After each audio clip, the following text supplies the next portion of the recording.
I can't name any Baltic countries that aren't in NATO, but I can name a very nearby country which isn't in NATO, Finland. You'll be pleased to hear that our entire speech is going to be about Finland and why this policy benefits Finland. And we're going to try and do that with a little bit more subtlety and nuance in the top half. We don't think a Russian invasion is particularly likely. We do, however, think that the fear of some kind of Russian incursion that is in some way humiliating or debilitating to Finland is something that affects Finnish politics and it affects Finnish government. We think that there are specific things that NATO does, like Article 5, like a commitment to defence spending, that disincentivises Russia from acting in even those small ways. We think that's what gives us the change that we need. 3 points in this speech, rebuttal interwoven. First point, direct response to opening opposition who say this will annoy Russia.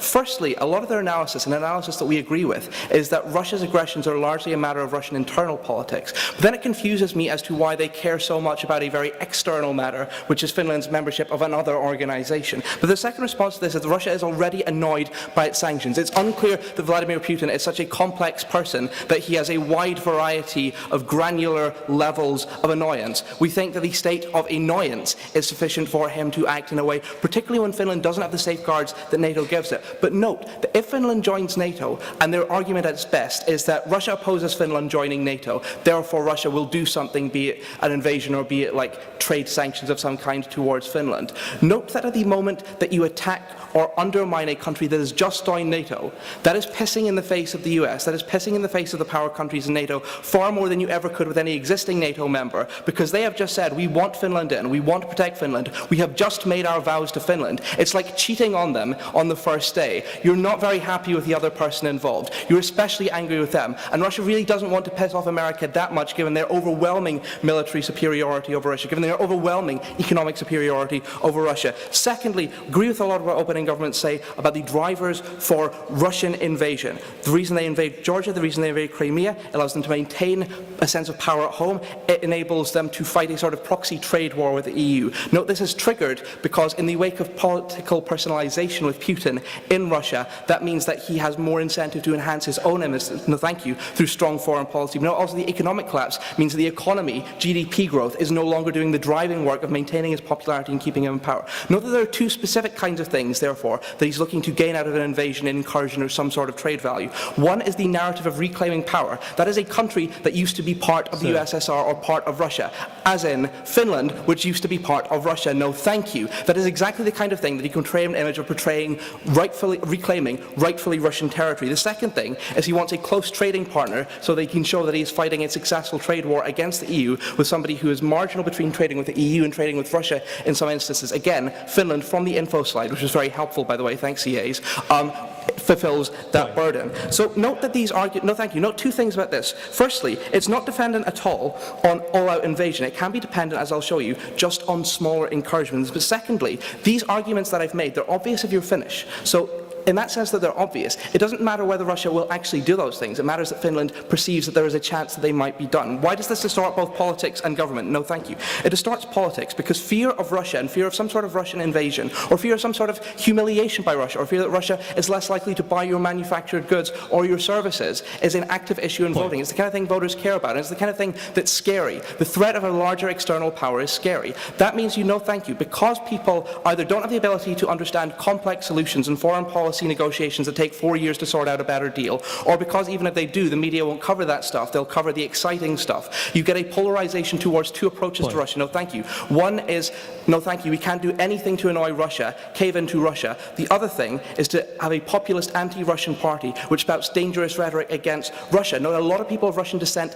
live in Finland, so this kind of divisive rhetoric is incredibly harmful to ethnic cohesion and social cohesion within Finland. No, thank you. But secondarily, if the politics is this polarised and this populist and this simplistic, the policy decisions that follow from it will be bad. But notice as well as this mechanism of affecting policy decisions, it also distorts the way, no thank you, the government, the way that diplomats and bureaucrats think about the way they construct things like energy policy, trade deal and military development.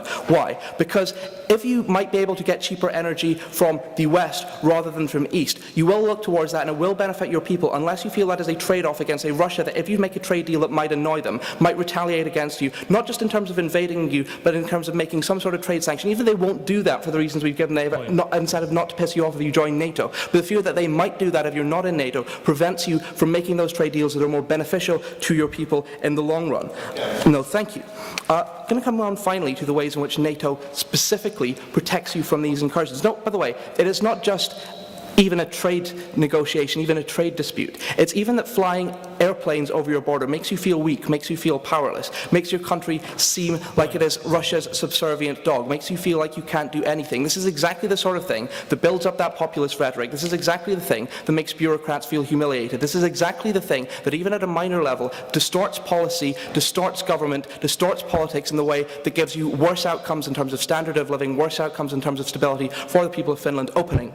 We say that the prospect of a direct military confrontation between Russia and NATO is bad because of nuclear capabilities. So even if that is unlikely, doesn't it become slightly more likely when Russia suddenly shares 800 kilometers of border with a full member of NATO, and isn't this something that we need to try to avoid at all costs? I mean, Russia already shares quite a lot of border with members of NATO. Russia already, if it doesn't share borders with members of NATO, tries to conquer neighbouring countries so that it does now share borders with members of NATO. It doesn't seem like sharing borders with NATO is something that's immensely problematic to Russia in that way. So thirdly, three specific things that NATO does that stop this fear from happening. One is Article 5, mutual self-defence. If a country is invaded, then other countries are bound to protect that country. That's obviously going to be specifically important for the reasons I gave earlier. It's a country that's newly joined. That means in Finland, you know there's an upper limit on how far Russia can transgress against you. That means that when you're calculating your policy decisions, your foreign policy, your politics, you don't need to take into account the worst-case scenario, because the protection that NATO gives you in that worst-case scenario stops it from being a reality. Secondly, it gives you a commitment to spend